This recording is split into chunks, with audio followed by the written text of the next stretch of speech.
Bom dia, boa tarde, boa noite. Vamos começar mais um episódio dos Agilistas. Eu estou aqui hoje com o Vinição. Tudo bom, Vinição? Tudo bom, pessoal? Pessoal, hoje nós estamos com os dois convidados aqui, que vão se apresentar aí em alguns momentos. E vai ser um episódio diferente pelo seguinte: hoje nós vamos explorar muito o comportamento humano, talvez na sua essência, sabe? Assim, a gente sempre fala aqui no episódio, né? Eu acredito nisso desde que eu comecei a trabalhar com agilismo lá nos anos 2000. Para mim, quando você começa a se basear no agilismo, até do ponto de vista de gestão de pessoas, no fundo, o resumo disso tudo é que você acredita nas pessoas, né? E acreditar para as pessoas significa, então, essencialmente, ouvir e entender as necessidades das pessoas, né? E nesse mundo aí maluco que a gente vive, agravado aí por essa pandemia, as pessoas estão mais ansiosas, né? As pessoas estão com mais questões aí existenciais, mais questões filosóficas, e deveria existir um caminho, pelo menos, para a gente se acalmar um pouco em relação a isso, né? Então, nós vamos explorar esse assunto hoje. É claro que o podcast acaba sempre tendo uma perspectiva da empresa, mas eu acho que esse episódio hoje tem um aspecto interessante, porque antes da empresa tem realmente a perspectiva de cada um, né? O jeito que cada um se enxerga. Então, é isso que nós vamos explorar. Para isso, nós estamos com dois convidados aqui, que são... Uma é uma especialista no tema, tem um podcast sobre isso, e o outro é um estudioso e que também pratica isso. Então, vão ser trocas de experiência interessantes. Estamos aqui, então, com a Regina Gianetti. Tudo bem, Regina? Olá, boa tarde, bom dia, boa noite, te acompanhando.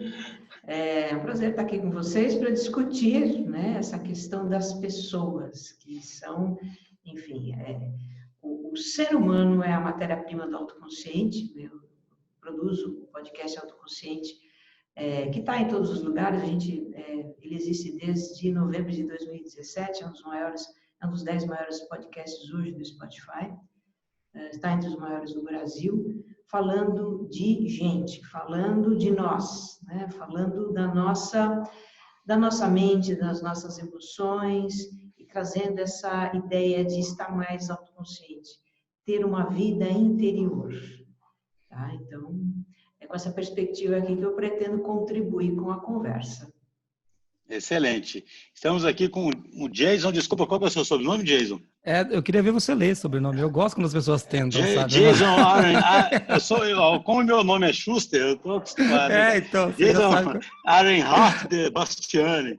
É isso aí, é praticamente uma sopa de letrinhas, né, cara? Meu nome é Jason.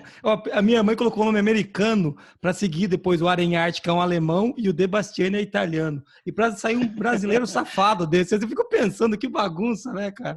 Mas brincadeiras à parte, eu tenho muito orgulho de tudo isso que está aí no meu nome. Meu nome é Jason Arenhart Bastiani, Jason escrito errado, J-E-I-S-O-N. Nem para ser o Jason, sabe? Igual os americanos mesmo, não é?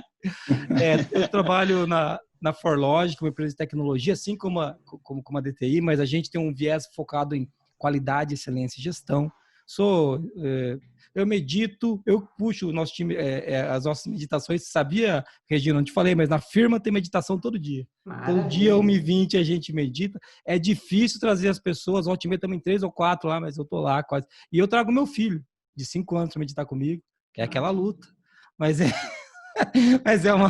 todo dia eu estou meditando. A ForLogic é uma empresa de tecnologia que trabalha com qualidade e excelência. A gente tem software para quem quer implantar ISO 9000, ISO 14000, qualquer tipo de sistema de gestão. E para quem não quer ISO, quer a excelência, quer os clientes que eu mais gosto, inclusive. Aqueles que vêm porque eles querem ganhar performance, acompanhar indicador, fazer auditoria dos processos. Esses são os que eu gosto. E a gente produz, como a Regina tem o autoconsciente lá, só que o nosso é muito mais modesto. Eu nem sei em que lugar que ele está. Depois você me conta onde eu descubro isso, Regina. É o QualiCast, que é um podcast sobre qualidade, excelência e gestão. É um podcast nichado, pequeno. Eu brinco sempre com o Luciano Pires, que é um amigo de vocês aqui, né? Já esteve aqui, eu já ouvi ele aqui nos Agilistas, já ouvi vocês lá. Que não tem como, cara, porque é muito fechadinho, muito nichadinho. Hoje a gente tem, 15, 20 mil downloads por mês. Eu acho já um número absurdo para um tema tão fechado que é qualidade, né? Então, eu sou um praticante disso. Eu lidero uma empresa. Eu acho que as pessoas são... O grande desafio de um negócio, qualquer negócio que seja, é nunca fazer das pessoas um meio. As pessoas são um fim em si próprio. Então, quando você faz da pessoa um meio, você começa a tratar o cidadão igual a um objeto. E daí vai contra a abertura que você fez, viu, Schussner? De pensar Já na começa, pessoa, daí vai pro lado errado, já na largada, né? já começa a história do recurso humano, né? De tratar como recurso. É, Né? Então, eu queria ver com a Regina, quando o autoconsciente é uma tradução de mindfulness, que é o termo que eu vejo que muitas pessoas usam, ou não é uma tradução? E o que exatamente é isso? Só para quem não conhece o termo, começar a se familiarizar com o que nós estamos falando aqui, né? O autoconsciente, ele fala de uma série de assuntos que estão em torno do mindfulness. Então, eu sou uma instrutora profissional, fiz uma formação para isso, eu atuo com desenvolvimento humano há muitos anos, mas quando eu fui em busca de mindfulness para mim, na verdade, eu nem fui em busca de mindfulness, eu encontrei o mindfulness, ou foi ele que me encontrou. E me encantei, comecei a praticar, até como autodidata, não havia nada no Brasil naquela época. Comecei a praticar e depois é que eu vim a fazer uma formação para então poder atuar como instrutora, tá? E como instrutora, eu comecei oficialmente em 2016, no início de 2016, com essa atividade, eu criei um projeto, o projeto Você Mais Centrado, que é um programa de autogerenciamento com base em mindfulness, que traz também, além das práticas, traz neurociência e traz um pouco de filosofia, a base filosófica que a gente associa ao mindfulness. E mindfulness são, digamos assim, são práticas, né, uma prática num primeiro momento, de meditativa, mas uma abordagem leiga, não é associada a nenhuma tradição, embora derive, claro, de uma tradição Vipassana, que é uma tradição antiga, que tem a similaridade com o Zazen do budismo, enfim. Mas imagine que a neurociência começou a estudar o que acontece com as pessoas que meditam e descobriu que, uau, isso é bom. Então, ganhou o nome de mindfulness e foi, né, trazido com essa abordagem laica, tá? Uma abordagem leiga. Muito bem, eu comecei a fazer o meu programa, comecei a dar meus cursos, ter alunos, e assim, eu queria manter a chama acesa, queria manter os alunos motivados a praticar, queria mantê-los em contato com os assuntos, porque, né, a autoconsciência puxa tudo na vida, né? Tudo, tudo, tudo. Relacionamento, saúde, saúde mental. A autoconsciência digamos assim, é uma base, né, para você viver e escolher e ter, enfim, ter escolhas mais conscientes. Então, ele acaba trazendo uma série de assuntos, uma infinidade de assuntos. E eu, então, inicialmente, eu pensei em fazer um podcast, quer dizer, eu comecei de 1.0, o que nós estamos vivendo hoje, né? O lendário número 0 do autoconsciente, o que nós estamos vivendo hoje, nessa bagunça, esse turbilhão, isso em 2017, né? E foi evoluindo, eu fui falando de assuntos até, né, comecei pelo gerenciamento de atenção, que é um assunto mais, digamos assim, superficial, e o autoconsciente vem se aprofundando, aprofundando. Hoje eu estou falando de perdão. Meu último episódio foi sobre perdoar-se.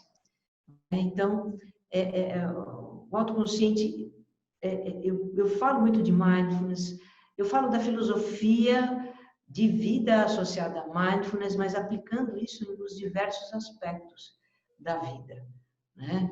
E ele acaba entrando um pouco na linha da espiritualidade, ele acaba entrando um pouquinho, não da religião, mas da espiritualidade, ele acaba entrando um pouquinho na linha da filosofia, acaba entrando muito na psicologia, né? Eu gosto muito de psicologia, né? Eu sou uma estudiosa informal, eu adoro Jung, estudo Jung, leio sobre Jung, e né, aquilo que eu trago para mim, aquilo que funciona na minha vida, eu costumo dizer isso também, meu papel é compartilhar. Então, aquilo que funciona para a minha vida, o meu entendimento, enfim, as minhas sacadas, eu compartilho. E se você servir para você, então que ótimo. Né? Então, é essa a pegada do autoconsciente. Entendi. Eu acho curioso, porque esse desassossego que a gente tem, né, o ser humano, isso é antigo, né? Isso aí, sim. Quando a gente... Eu acho curioso. Saiu eu das acho curioso cavernas por isso. conta disso, né, gente? Pelo amor de Deus. Não, é curioso que às vezes a gente sempre acha que as nossas questões são únicas daquele momento, né? O que vivemos uma era... Eu até acho que as coisas devem ter, talvez, ser gravado aí, mas é só mais uma pergunta para a Regina nesse sentido, assim. Eu já li um pouco sobre esse assunto também, né? E você vê alguém há não sei quantos mil anos atrás chegando a essa conclusão que a gente fica preso no passado ou no futuro e não vive o presente, né? Ou seja, não tinha nem internet, nem vivia em cidade grande e nem nada disso, mas estava lá ruminando o passado ou então ansioso com o futuro. Isso é uma consequência quase biológica, né, do nosso cérebro. Sim, É possível, sim. de fato, lutar contra isso mesmo? Assim, ou é um Não se trata de lutar, mas se trata de você escolher. Então, a mente humana é divagante por natureza. O cérebro humano tem funções que os animais não têm. Então, nós temos realmente essa capacidade que nos distingue como seres humanos, que é de nos projetar para o futuro. A nossa mente pode se desprender do aqui e agora. E isso é muito importante, porque nós planejamos, nós imaginamos, nós criamos, né? Nós temos, enfim, um potencial incrível. Nós voltamos para o passado porque refletimos, lembramos, né? Trazemos as lições do passado para a nossa vida. A própria noção do eu também usa muito essa função de, né, de se desprender, enfim, de refletir. Então, ok, isso é uma característica do ser humano. Mas, de fato, né, como o ser humano também, né, aí como animal, né, biologicamente, o seu cérebro é programado para evitar a incerteza, para evitar o sofrimento, para a autopreservação. Então, o que, aliás, os animais também têm, os animais também evitam a incerteza, o cérebro dos animais tem as mesmas funções, em certa medida, que nós temos, de estresse, da ansiedade, de evitar perigos, de ter reações automáticas, de luta, fuga, tudo isso, né, nós compartilhamos com os animais. Nós temos um nível mais interno do nosso cérebro que é herdado aí de ancestrais de milhões de anos e está tudo lá, tudo que a gente precisa também para se manter vivo como organismo, né, como animais que somos, temos essa parte instintiva nossa. Porém, essa mente que é tão poderosa, que é tão capaz, que se desprende do futuro, né? Que se desprende do aqui e agora, nós usamos essa mente para criar estratégias e narrativas para potencializar essa nossa motivação de evitar o sofrimento e obter benefício. Então, a gente cria muito em cima disso. Eu crio, né? Eu imagino cenários, e nós estamos falando aqui, tem gente de gestão na mesa e tal, a gente cria cenários para ver onde é que estão as nossas vulnerabilidades, onde é que estão as oportunidades, não é? O que fazer, o que deve acontecer, forecast, essa linguagem do negócio, do mundo do negócio. Enfim, então nós usamos muito esse nosso potencial de divagar, essa nossa mente narrativa para tudo isso. Porém, ela também está muito a serviço da autoproteção. E aí a gente pode realmente se envolver demais com, né, com os processos mentais que acabam alimentando a ansiedade e o estresse. Porque acontece algo que é a grande ironia. Tá? Os animais apenas reagem aos perigos, né? Reagem aos perigos, às ameaças. Nós também reagimos, né? Nós sentimos estresse, nós sentimos ansiedade quando existe um perigo presente. Mas nós podemos imaginar perigos, podemos imaginar situações de risco, podemos imaginar cenários catastróficos, podemos imaginar tudo isso. E quando nós imaginamos, nós sofremos. Quando nós imaginamos, acionamos os mesmos mecanismos, né, do estresse e da ansiedade. Então, a gente, né, muito da ansiedade e do estresse que nós, seres humanos, vivenciamos é imaginado, é criado, não é, por essa nossa mente. Daí a importância de você estar mais no aqui e agora. Que é o que se fala há milênios. Isso, o ser humano sempre trouxe isso é típico, não é, da natureza humana. Então, não é de hoje que, né, as tradições falam em estar mais aqui e agora, estar mais no presente, viver mais um momento, que é para a gente não ficar nessas espirais, né, que nos angustiam, que nos deixam... Isso é curioso, né? Parece aquelas histórias, né? Que você ganhou um talento, né, de imaginação e criatividade e uma maldição, né? Associada tem o lado... de elucubração, né? E você disse que você é um cara... Assim, o Vinição depois pode dar um depoimento, ele é o especialista em catástrofe, se vocês quiserem. Na hora que a Regina estava falando ali, eu fiquei pensando assim, nossa, eu sou bom nisso aí. Ó, deixa eu pegar da Regina ali, ó. Ô, Vinícius, antes que você comece a desgraçar tudo aqui com histórias que você está imaginando, que é o que a gente faz, a Regina trouxe uma coisa muito boa, eu concordo 100% com ela. Eu só quero fazer Bom, primeiro eu vou falar do Sêneca. O Sêneca escreveu um livrinho pequenininho chamado, a Regina que gosta de filosofia vai com certeza ler 30 vezes, chamado Sobre a Brevidade da Vida. E o Sêneca, nesse livrinho, ele trata a aposentadoria, coisa que eu não consigo explicar para minha mãe. Você entendeu? Que não é bom esperar para se aposentar para viver. Ele trata isso nesse livro. Você entendeu? Então, assim, porque as pessoas viviam já nesse momento, Schuster, lá na frente. Então, e pegando agora o outro cara que eu gosto muito, que Platão falou isso também, mas eu gosto mais de Aristóteles na abordagem, que é o caminho do meio. A gente tem que ter, sim, o tempo para imaginar. Porque do mesmo jeito que a gente sofre, como a Regina colocou, que ela está coberta de razão, concordo 100%, que é o caso do Venecião ali, que está sofrendo com a pandemia, estou imaginando, a gente imagina, cria cenários e sonha, que é o que torna a vida a diversão que ela é. Né? E agora, pegando uma curvinha um pouco para a minha área, que é gestão, uma coisa que chefe é bom de fazer é matar sonho de colaborador, hein? Pelo amor de Deus.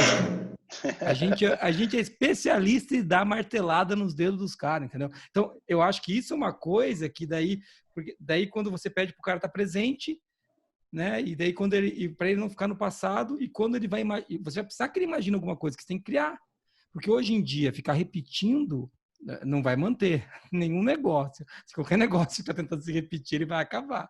Você entendeu? Desde Magazine Luiza, cara, até McDonald's, não vai acabar. Então, eu pratico essa tentativa de estar presente. Eu acho extremamente difícil. E eu acho que a gente, enquanto líder de negócio ou colaborador de um negócio, tem que se manter atento. Eu acho que a Regina foi muito feliz quando ela falou da atenção. Acho que é o primeiro passo. O quanto que eu sei que eu não estou? Sabe aqueles 4 quadrantes, Schuster? Não sei se você usa isso na agilidade, do inconsciente incompetente, do consciente competente, que é a pirâmide do aprendizado, né? Você é inconsciente incompetente, você nem sabe que você não sabe. A hora que você começa a perceber que você divaga, fica a dica, Vinícius. Opa, estou imaginando coisa. Você passa a ser... Agora você é consciente, mas incompetente. Você continua viajando, mas você já sabe disso. É o primeiro passo, né, Regina, para a gente sair, para a gente voltar. Não quer dizer que vai resolver, viu, Vinícius? Então, eu também sou desses, viu? Estou colocando com você, porque eu sou o contrário. Para mim, tudo vai dar certo, irmão. Eu sou um otimista. Mim, mas você está pensando em você mesmo. Mais ou menos isso. Mas eu sou otimista, cara. Eu sou otimista. Eu acredito que tudo vai dar certo. Ô, Regina, um ponto que eu queria te perguntar, assim, aí falando até experiência própria, né? É que, assim, praticar mindfulness é super difícil, assim, eu acho. Uma coisa é, tipo assim, você lê sobre isso, ou você, às vezes, até alguma pessoa mais profissional, tipo um psicólogo, alguma coisa assim, te explicar um pouco sobre isso, mas na prática eu acho muito difícil. Eu acho muito difícil, assim, de você não... Né, quando vem ali um problema na sua cabeça, você não começa a meio que se engajar com o problema, ao invés de simplesmente observar o problema, Exatamente. né? Mas essa sutileza é difícil, assim, na prática, né? Eu imagino aí que seus ouvintes aí, né, no autoconsciente, devem perguntar muito assim, o que você, hoje em dia, assim, quais são as formas mais fáceis é seguir aqueles aplicativos mesmo que fazem meditação, mas muitos fazem, inclusive, a parte de mindfulness guiado, assim, quais seriam, assim, o que você aconselharia, assim, para iniciantes, não fala? Tá, então vamos lá. Vamos começar desconstruindo uma ideia, que é uma ideia muito comum, eu também tinha essa ideia, até entender pela minha própria experiência do que se trata, tá? Então, existe e eu fugi da meditação a vida inteira, né? Acabei me rendendo, né, há alguns anos. Já estava perto dos 50 anos de idade quando me rendi ao mindfulness. Mas existe um mito, existe uma ideia, né, de que...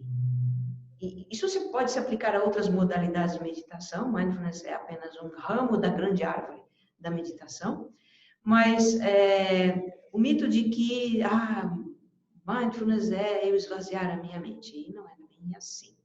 Né? A mente humana é divagante por natureza, o modo narrativo divagatório é o modo neurológico da imaginação, de voltar ao passado, de se deslocar, etc. e tal. Isso é o modo padrão, é o default, já que estamos aqui com pessoas de tecnologia, é o default do cérebro humano, ok? Então, esse modo vai estar sempre presente, a menos que a gente intencionalmente coloque o nosso cérebro numa outra forma de funcionar, que é o modo experiência direta. É como se tivesse uma chave, né? Essa chave está sempre no modo padrão, narrativo divagatório, mas eu, com a minha intenção, por vontade própria, eu viro essa chave para o modo experiência direta. No primeiro momento, mindfulness é um treino de focalização de atenção no qual você vai manejar essa chave, você vai praticar e praticar e praticar, né? Se colocar em experiência direta, você vai de repente perceber que a sua mente divagou em algum momento, opa, estou viajando, e você se traz de volta, se colocando novamente em experiência direta. E assim é. Não existe, e aí a gente aplica muitos modelos mentais, né, que nós temos para funcionar na vida, que é o modelo do desempenho, que é o modelo do indicador, da performance, que é o modelo do perfeccionismo, tá certo? E que não se aplicam absolutamente a mindfulness. Sabemos que a mente é divagante, a mente vai devagar depois de alguns instantes, prestando atenção. Estou falando em instantes, eu estou falando em minutos, eu estou falando em questão de segundos. A mente vai devagar. Então, o que a gente faz quando percebe que a mente divagou? A gente se traz de volta. Eu passo um bom tempo com os meus alunos desconstruindo essa ideia de conseguir alguma coisa, de conseguir se concentrar, de conseguir ficar não sei quanto tempo se concentrando, de conseguir bater recordes. Passo um tempo enorme desconstruindo isso com eles, até que eles entendem, não tenho nada para conseguir. Que ótimo, agora você vai começar a ter uma outra experiência, né? Mindfulness deixa de ser um exercício de focalização de atenção para se tornar um estado de consciência, em que você percebe, né? Quer dizer, você se percebe de forma diferente. Então, quando eu estou aqui agora, eu estou realmente focado na minha experiência, eu estou prestando atenção, eu estou sentindo o meu corpo, estou sentindo a minha respiração, eu estou ouvindo, né, as coisas ao meu redor, eu estou presente, eu percebo o quanto isso é rico de informação, né? E o quanto nesse momento em que eu estou presente, eu não estou divagando, eu não estou noiando, eu não estou nos pensamentos negativos, tá? Então, a gente vai aprendendo também, justamente, a deixar ir esses pensamentos. Eles vêm a todo instante. O pensamento não toca a campainha, o pensamento não pede licença, ele simplesmente vem. E quando ele vem, e se de repente ele não me interessa, ou se ele está me atrapalhando, ou se eu não quero ter esse tipo de pensamento, porque ele é apenas um pensamento, eu deixo ele ir, trazendo atenção para mim, tá? E lá na frente, quanto mais você pratica mindfulness, mais você... chega um momento em que você percebe que mindfulness é uma postura de vida, na qual você tem mais autoconsciência, realmente isso que o Jesus falou, de eu percebo quando eu estou viajando, eu percebo quando eu estou noiando, eu estou divagando, eu estou me tornando, eu estou me criando ansiedade, eu percebo isso. E naquele instante que eu percebo, deixo ir, eu penso... Regina, mas só um negócio, você fala uma coisa muito marcante para mim, que serve até de provocação para o Jason aí, cara, que eu achei muito interessante, eu nunca tinha pensado sobre essa perspectiva, que não é um processo que se coloca sob gestão, né? Não é um processo que se coloca uma meta, não é um processo... Não, você aprende você aprende a se colocar num estado e quando você está naquele estado é bom. Quando você não está, de vez em quando você lembra e volta para aquele estado. E você escolhe, e eu acho importante, mindfulness é muito sobre escolhas, você escolhe.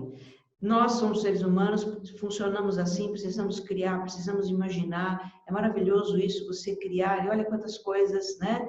A gente cria com a nossa capacidade de prever o futuro, de visualizar as coisas. Isso é fantástico, é o que nos distingue como seres humanos. Sim. Então, é uma função da qual a gente não vai abrir mão, não é? Mesmo o monge budista, quando ele está lá no seu mosteiro, quer dizer, ele também precisa criar, ele precisa imaginar, ele precisa... Puxa, vai chover? Não, se vai chover, então eu vou recolher a roupa, porque, sabe, eu estou planejando o futuro, eu estou antevendo uma possibilidade. Sim. A questão é o quanto a gente se engaja com esses processos, o quanto a gente sofre com esses processos. E aí é que é muito importante você ter essa capacidade da autorregulação, não é? Da metaconsciência. Então, assim, mindfulness, a prática de mindfulness desenvolve em nós uma faculdade que a neurociência chama de metaconsciência. É o estar consciente daquilo que se passa na minha consciência. Quanto mais metaconsciência, quanto mais eu me vejo pensando, quanto mais eu me observo pensando, que nós temos várias instâncias de consciência, a gente começa a experimentar uma instância de observar a própria mente. Quando eu observo na minha mente algo que eu não desejo, que eu não quero, então eu simplesmente deixo ir. O que acontece, né, com a gente, sem conhecer nada disso, é que a gente vive uma vida completamente na mente, completamente inconsciente de si, apenas pensando e pensando e pensando e mal e reagindo, e vivendo no automático. O que se conecta muito com o que o Jason falou há pouco, sobre pessoas, sobre lideranças, que eu tenho algumas considerações até para fazer também a respeito disso, que é um assunto que muito me interessa. Mas percebe? Então, trata-se de escolhas. A autoconsciência, eu estar consciente de mim, eu estar regulando, eu estar me cuidando, eu estar gerenciando os meus estados mentais e emocionais para que eu tenha experiência de vida, né, condizente com o que eu quero, para que eu tenha qualidade de vida, para que eu possa ser criativo, para que eu seja efetivo na minha vida. Enfim, é tudo de bom. É tudo de bom. Ô, Jason, mas, Jason, e você, como sendo você declarou aí que gosta de KPIs, de desempenho, de performance, né? Claro. E aí, como é que você fez com o seu processo de mindfulness? É só uma provocação. Como é que você sabe que você está bom no mindfulness? Eu algum tempo, eu sempre utilizei com certeza a Regina conhece, o Insight Timer para meditação. E com o tempo eu comecei a me incomodar porque eu não queria perder um dia. Não porque eu estava a fim de meditar, porque eu não queria perder a contagem. As estrelinhas. As estrelinhas. Eu falei, cucaracha, tá errado esse processo. Não é para isso. Se eu não vou meditar hoje, eu não vou meditar hoje, fim, entendeu? Porque é 10 horas da noite eu vou dormir. Não tô a fim de meditar. Você entendeu? E eu me peguei nessa. Eu me peguei com pessoas que meditam comigo e falaram assim, eu tô há 125 dias. Olha a competição, né? A competição. Por que a gente está fazendo isso? E daí, porque, sim, KPIs são importantes, mas é uma questão de escolha, cara. E eu quero pegar um negócio que a Regina trouxe, quando ela veio falar de liderança, eu vou te falar por que eu comecei a meditar. Porque eu sempre fui um canalha. Porque eu sempre passei por cima de todo mundo. Eu sou um trator, cara. Eu não entro numa discussão para perder. Eu nunca perco uma discussão. Você sabe aquela história? Nunca não, a gente fala isso de palhaçada. Sempre tem um cara mais esperto que a gente, né? Inclusive, mais do que eu, não é tão difícil assim. Mas eu sou bom nesse negócio de brigar. E aquele negócio, quando você fica bom numa coisa, você usa aquilo para tudo, né? Para um bom martelo, tudo é prego. Você entendeu? Eu não sabia fazer mais nada, porque qualquer cotovelada derrubava o neguinho. E com o tempo, eu fui descobrindo que eu não queria isso para minha vida, né? Tenho uma empresa pequena, tenho 2 filhos pequenos. A Forlogic hoje tem uns 80 colaboradores, 80, 85, não sei. Tem um monte de gente lá. Pessoas que eu amo, cara. Quando eu comecei a falar de amor dentro da Forlogic, os caras acharam que eu tinha virado hippie e eu tava usando droga. Porque, o chefe agora maconhou de vez. Porque eu cheguei, um dia eu lembro disso faz uns 5 anos atrás, cheguei na empresa e falei, cara, tem que ter muito amor para trabalhar aqui. Os caras olharam tortos. Agora tá mais na moda. Eu vou até parar de usar já. Agora tá até mais na moda. Foi 5, 6 anos atrás. Cara, tem que amar esse negócio. E eu vi que eu não fazia por mal. Eu juro, a minha intenção, Regina, eu prometo, nunca foi bater em ninguém. Mas quando eu vi, já tinha ido. Você aprendeu a funcionar assim na sua vida, isso te trouxe muita coisa boa. Chega um momento, pera um pouco. Mas é sair do automático. Por isso que eu gosto tanto da história. Essa é a raiz de tudo, né? O comportamento nosso automático, né? Que a gente começa a virar quase como uma máquina que responde automático aos exatamente. E responder a estímulos, qualquer idiota responde, cara. Até um corpo morto sem cérebro, se colocar choque lá, ele vai mexer, entendeu? Então isso que me incomodava. E quando a Regina traz o estado de consciente um pouco mais aplicado, eu gosto muito dessa discussão, que é quando quem observa o observador, né? Primeiro, quem que é o observador? Depois, quem observa esse observador? Então, peraí, a minha consciência, se eu estou observando ela, quem é esse cara que observa a consciência?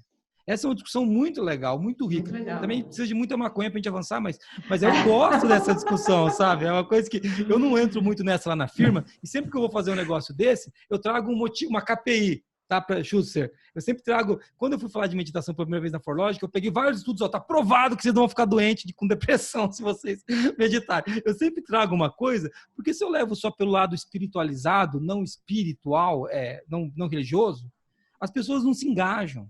Então, as pessoas são acostumadas a precisar de um KPI. Então, às vezes é legal você mostrar isso, mas eu, por exemplo, parei de usar o Insight Timer. A pessoa acaba tendo uma meta ali, né? De ficar mais feliz ou de qualquer coisa. É engraçado porque vários aplicativos que, inclusive, eu já usei, eles usam algumas estratégias, não de meta, mas de gamification, né? Ele vai mostrando, você tá tantas horas, já fez tantas sessões, você Então, já tem tantas mas horas, você né? percebe que você está fazendo pelo motivo errado? Cara, eu tô É, falando que eu fazia isso. Eu ficava olhando as estrelas e falei, ficou chegando a vermelha lá do Side Timer. Agora tem uma vermelha, agora tem uma verde. Eu ficava correndo atrás daquela porra, daquelas estrelas. Então, mas uma provocação mesmo fazendo pelo motivo errado. O fazer não é importante, principalmente É, para quem. é Sabe por importante. quê? Porque é uma pergunta que eu queria fazer para a Regina. Eu não sei, é uma pergunta meio capciosa, porque assim, eu fico às vezes pensando, quando você lê sobre estoicismo, né? Quando você lê sobre budismo, Sensacional. quando mais, aparentemente são todas escolas ali que têm uma origem dessas comuns de que a gente elocubra demais e devia ficar mais ali no, no presente, né? Assim, devia, assim, simplificando bem aqui, né? Mas Sim. a minha dúvida, eu sempre fico pensando, é se biologicamente, se quem faz isso bem não é quem já estaria predisposto a fazer isso bem mesmo, sabe? E quem não está predisposto não consegue, entendeu? Tipo assim, tem cara que nasce com uma estrutura de cérebro tal que não vai conseguir, ou não, realmente tem pessoas que mudam mesmo. Eu queria alguns depoimentos aí, entendeu? Por exemplo, eu não sou ansioso, ao contrário, assim, por isso que a sociedade aqui é boa, porque tem um Vinição para sofrer por todos aqui, entendeu? Então Só pra empresa inteira. isso eu falo, é uma sacanagem com os ansiosos, porque ele pensa nas desgraças, antecipa tudo, não sei o quê, e eu não penso nas desgraças, às vezes eu me sinto até culpado, né? Falo, pô, eu devia pensar ali junto, mas assim, eu não escolhi. então você pensa, mas depois você esquece, né? Passa Eu o tempo. penso, mas eu vou doer. Eu penso e no dia eu já esqueci. Então, assim, mas eu não escolhi ser assim, entendeu? Eu sou assim. Eu não escolhi. Então, claro, eu me tiro proveito disso quase que natural. Então, quanto que é de escolha mesmo, Regina, dessa história? Tá, qualquer pessoa pode praticar mindfulness, né? O cérebro não tem uma pessoa, né, funcionalmente, com o cérebro funcionalmente normal, ela não vai ter nenhum impeditivo, nenhum problema para praticar.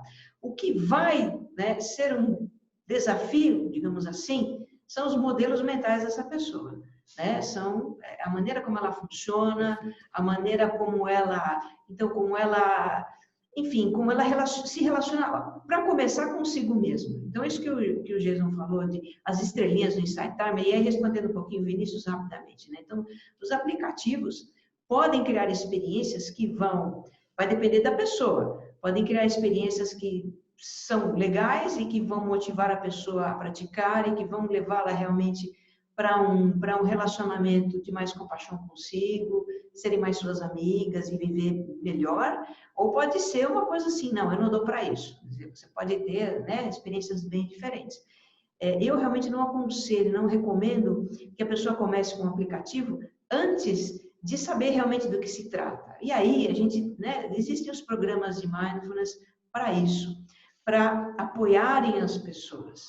Tá? Então, a gente apoia, a gente assiste os alunos no dia a dia, nos encontros, para realmente ir passando essa nossa experiência e para ir mostrando, né, olha, do que se trata e ajudá-las a entender, vivenciar esse processo de uma forma mais, digamos assim, de uma forma mais positiva, de uma forma mais benéfica para elas, tá?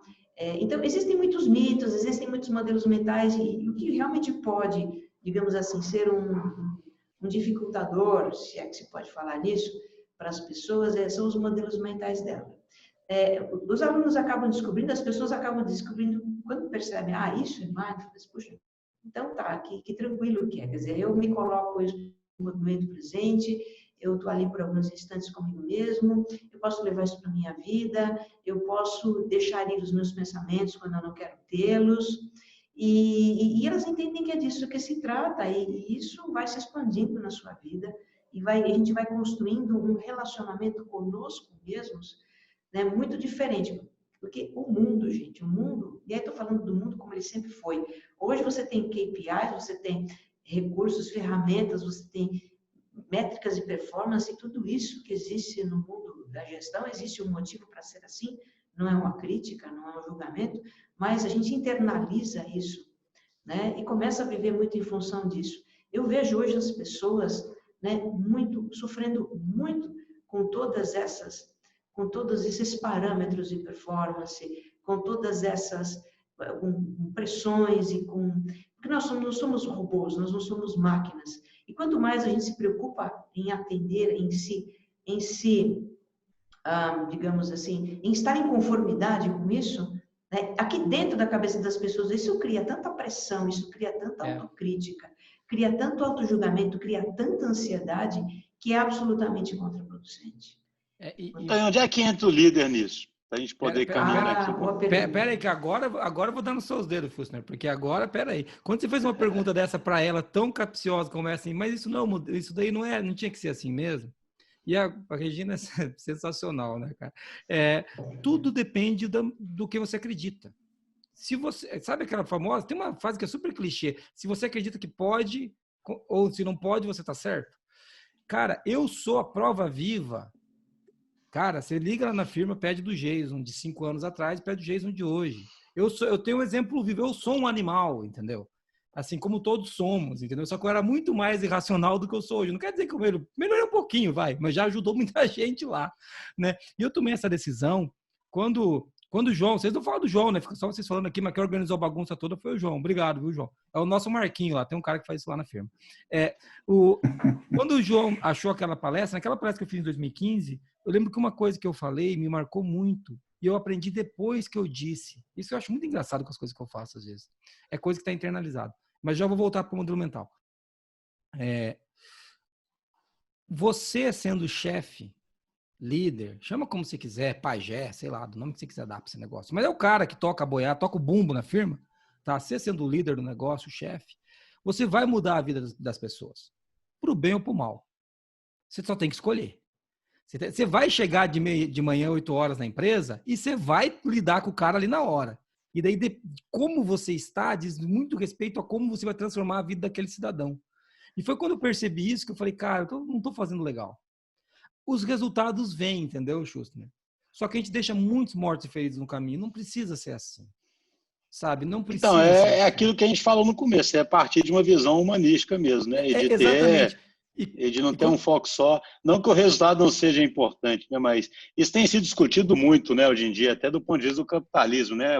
Aquela história de criar valor, né, para o acionista, ou se a empresa tem um propósito acima disso. Eu falo assim, essa discussão permeia a sociedade hoje em dia. Né? Permeia. E quando você perguntou o que isso tem a ver com a liderança, eu tenho um ponto muito importante para trazer.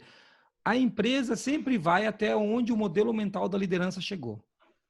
A tua empresa nunca ultrapassa o teu modelo. Vocês dois são os sócios, os doninhos aí da firma. Dono, brincadeira, gente. Estou fazendo assim, mas eu sei que vocês têm 700 milhões de funcionários. Então, assim, vocês estão aí, vocês têm... A empresa de vocês só vai chegar até onde o modelo mental de vocês chegou, cara. Ela não vai ultrapassar. Porque vocês acabam sendo o teto.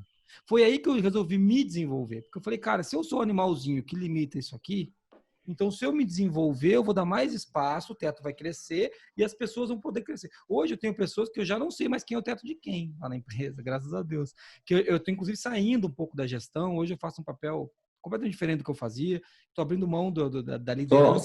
Só fica gravando podcast. Né? Só podcast, verdade, que eu faço aí. Fico de aqui, estou devendo trabalhando, estou aqui com vocês. Você tem que botar uns pi aí, João, nessas palavras que eu falo. E eu não consegui, viu, Regina, entrar na comunicação não violenta ainda. Os próximos 10 anos eu vou falar disso. Você chega lá. Eu chego lá, entendeu? Mas o modelo mental da liderança tem muito a ver com isso. A gente tem que se preocupar com o colaborador. E você trouxe um negócio legal. O que é mais importante? Eu vou falar essa daí. Eu tenho uma pergunta séria da gestão que fala disso. O que é mais importante? O resultado ou as pessoas? Tem um autor aí, como é que chama, gente? Simon Sinek, né? Simon Sinek. Ele tem uma frase muito bonita que ele fala assim, né? Como é que você quer que as pessoas lutem por você se você não luta por elas, né? Tipo, não, beleza. Assim, ele usa muito esse exemplo, né? A empresa assim, muitas empresas, né, gente, abandonam os caras, né? Abandonam as pessoas, né? Mas quer que aquelas mesmas pessoas lutem por elas. Mas a Regina queria, na hora que eu falei da liderança, que ela queria falar alguma coisa. O que era? Eu tenho algumas ideias aqui para jogar na mesa, né? Então, antes de falar de mindfulness, eu estudava muito sobre liderança, né? Eu tenho formação em coaching, atuei como coach por muito tempo para liderança, justamente, um coaching comportamental, né? E eu me lembro de ter feito em 2013 um curso à distância, né, com Richard Boyatzis. Richard Boyatzis é um grande acadêmico, é um estudioso de comportamento, é alguém que desenvolve muita parte de inteligência emocional e liderança, e esse curso chamava Inspiring Leadership. E eu fiz esse curso, é um curso que está na internet até hoje, da Coursera, até recomendo, porque eu acho que vai trazer grandes insights, né, para os líderes. Curso muito bom, e ele fala muito disso, da influência do líder sobre a sua equipe. E ele fala assim, olha, existem 2 tipos de influência, tá? Vamos falar de uma maneira bem simplificada. A liderança ressonante e a liderança dissonante. O que é a liderança ressonante? A liderança ressonante é um tipo de influência que o líder exerce que deixa o seu liderado à vontade, criativo, confiante, e isso não é com um discurso, isso não é com lindas palavras, isso é um fenômeno neurológico. Então, tem toda existe toda uma, digamos assim, uma fundamentação científica de que, olha, nós temos neurônios espelho, eles irradiam, né, captam, irradiam estados emocionais, então nós influenciamos. Ele fala do emotional contagion, do contágio emocional que nós exercemos uns nos outros. Então, qual que é a tese do Boyatzis, né, nesse curso dele? Que o líder precisa saber se gerenciar. E aí entra mindfulness, entre outras coisas. Precisa saber se gerenciar seu estresse, gerenciar tudo aquilo que ele, como ser humano, passa, que são todos humanos, para que ele possa exercer uma influência ressonante, uma influência que vai predispor a sua equipe. Estou falando neurologicamente, estou falando de fenômenos neurológicos. Ele vai predispor as pessoas neurologicamente à abertura, à comunicação, à troca, né? Vai deixar as pessoas à vontade, vai deixar as pessoas confiantes e elas vão poder ser criativas. E elas vão poder ter grandes insights, tá? O contrário disso seria a liderança dissonante. A liderança dissonante é aquela liderança que coloca, né, predispõe as pessoas da sua equipe a um estado, né, neurológico de solução de problemas, que é um estado muito fechado, a pessoa se fecha em si mesma, a pessoa é um estado restritivo, né? É um estado... Nossa, meu cachorro tá... Os cachorros não estão com mindfulness. Eles estão bem dissonantes hoje, estão bem dissonantes. Então, a liderança dissonante, ela exerce um efeito oposto, né? Uma influência oposta, de deixar as pessoas no modo defensivo. E no modo defensivo ninguém cria nada, só faz o que já sabe, só faz mais do mesmo. Então, são grandes insights. Resumo da ópera, líder, você precisa se trabalhar. Você precisa, para si próprio, aprender a se gerenciar, aprender a gerenciar seu estresse, né? E não é só isso, quer dizer, é desenvolver a sua autoconsciência, desenvolver, né, desenvolver a compaixão com você mesmo, porque quanto mais amigo você for de si próprio, né, quanto mais você se conhecer, quanto mais você reconhecer a sua vulnerabilidade e souber lidar com isso de boa, né, mais você vai poder, enfim, se relacionar com as pessoas dessa forma também e deixar as pessoas mais abertas. Fantástico esse curso, tá? Então já se falava de mindfulness desde 1900 e bolinha, né? E nós aqui ainda estamos descobrindo isso, mas sempre é tempo. É disso que se trata, a liderança. E hoje, só para completar, mindfulness está nas grades de formação de liderança das grandes escolas de liderança do mundo, Harvard e outras tantas que estão por aí. Esse próprio curso da Case Western Reserve, que eu fiz lá, né, em 2013, é um curso para liderança, chama-se Inspire Leadership, e é muito bom. Excelente. Pode falar, Regis. Não, eu vou ter, pelo visto, nós vamos ter que discutir em outro podcast, a próxima vez, o que é mais importante, o resultado das pessoas. Então, tá bom, eu não vou falar disso, porque então não vai dar tempo. Não, assim, excelente, é porque a gente combinou um horário aí com a Regina, infelizmente nós temos que acabar, mas eu achei engraçado pelo seguinte, a gente não precisa ter meta e nem precisa ter um objetivo claro para fazer, né, para ir atrás do mindfulness. Mas a Regina acabou dando um objetivo muito bom aí para os gerentes quererem fazer o mindfulness. Mas, eu achei curioso. Mas a intenção é importante. A intenção é importante. Eu estou só fazendo uma brincadeira que assim, né? Acho que pela filosofia em si, pelo estado de consciência que se coloca, pelo novo modelo mental pelo qual você passa a viver nesse mundo, né? Já é o motivo suficiente, já é o motivo justo pelo qual você deveria, no mínimo, explorar isso na sua vida, né? Sim. Porque isso vai abrir as possibilidades e vai fazer com que, se eu entendi bem tudo que você fala aqui, que você faça uma vida até de melhores escolhas, né? Uma vez que você não está mais vivendo no automático, né? Mas só estou fazendo essa brincadeira que quem achar que isso, não, mas isso, será que eu preciso disso? O cara, ó, se você quer ser um bom líder, cara, faz o mindfulness também. É um argumento direto. Regina, muito obrigado aí. Jason, muito obrigado. Como o Jason, infelizmente, cara, é porque nós vamos gravar um outro episódio, vamos discutir. Eu sou da convicção que as pessoas têm que estar à frente, né? Não tem dúvida disso. E, assim, se você tem um negócio que nunca está dando resultado, alguém pode alegar isso, né? Porque você está priorizando as pessoas, esse negócio é que está errado, então, né? É verdade. Então, o modelo do negócio está errado, né? Assim, eventuais sacrifícios e fases difíceis existem, né? Em qualquer situação, né? Mas um sacrifício contínuo que sacrifica as pessoas em prol do resultado está significando que tem alguma coisa naquele modelo ali que não se encaixa, né? É uma coisa muito legal do que você está falando, porque é a história do ovo e da galinha. Todo mundo quer o ovo, o resultado. Mas tem que cuidar da galinha, das pessoas. Senão você não vai ter ovo, resultado. Você entendeu, cara? É normal. Você vai espremer a galinha, vai ter um ovo. A galinha morre e pronto. É o que eu falo, o Simon Sinek, ele até assim, não tem nem que pensar, né? Assim, uma pergunta. É claro que as pessoas têm que vir em primeiro lugar, porque elas é que estão entregando resultados. Né? É isso aí. Bom, pessoal, muito bom. Um abração para todos e muito obrigado pela participação de vocês.